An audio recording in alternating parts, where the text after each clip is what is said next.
Hello, dear friends. This is Kira Rudik, member of Ukrainian parliament and leader of the political party Holos. I'm talking to you from Kiev, Ukraine. Today, I will be answering some of the questions that you have made in the comments, as I have promised. We will be talking about Ukraine and World War III, about Russian opposition, and the personal question about the new cat. So thank you for supporting this channel. Please like, comment, and subscribe. And I will continue answering your questions once they pile up. So question number one, does Ukraine want all the other countries to unite in fighting Russia in World War III? Short answer is no. The war is simply the worst thing that could happen to your country, to your community, to your family, to anyone that you know.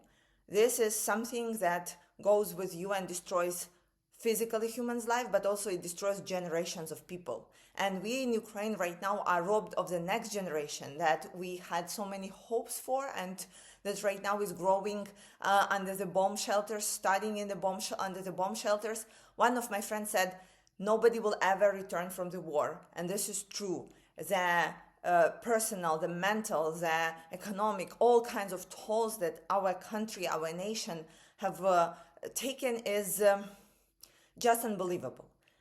What we are trying to do is to explain to our allies not to repeat the mistakes that were already been made, not to take Russia's attacks on Poland or Estonia lightly, not to hope that you can appease a dictator, because then it would mean the war would come to your home.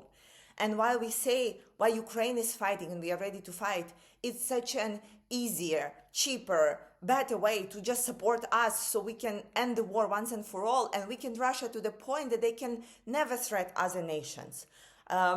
Otherwise, they will try to attack somebody else. And again, in history, there has been so many facts supporting that they will continue attacking, and the recent attacks are showing you that we were right.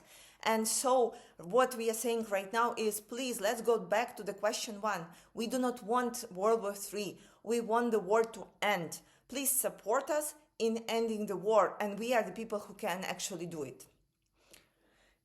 Second question is regarding the statements of Yulia Navalny that it's Putin's war and not Russian war, and so Russians shouldn't be suffering from it. Well, that's a lie.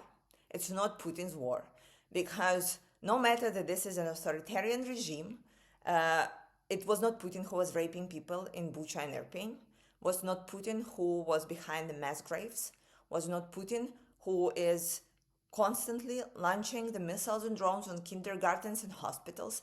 It's not Putin who is attacking our people on the battlefield. It's not Putin who is launching the missiles and manufacturing the missiles.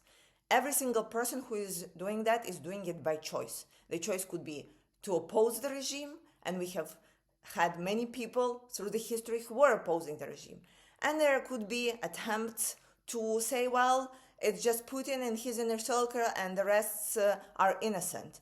We simply do not believe that. Russians are taking the responsibility for that. And if you want to look for real Russian opposition, ask them if they are supporting giving Ukraine wide-range missiles.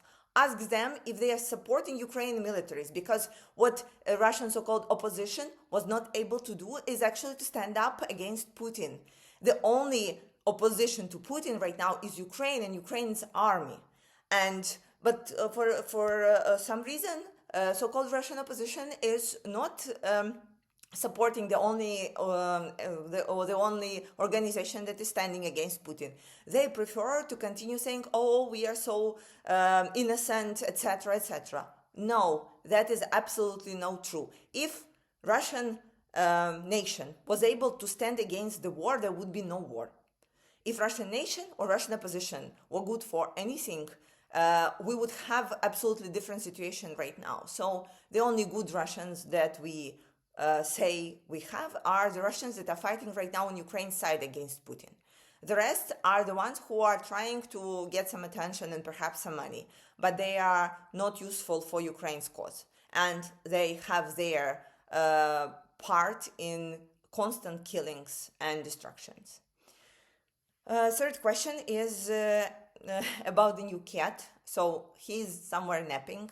Yes, after Michelle passed away, I was absolutely heartbroken, and I didn't know that I would ever want a cat. And then we figured out that maybe we'll take an older cat and give him or her a good time, because I was not ready to having a kitten in the house.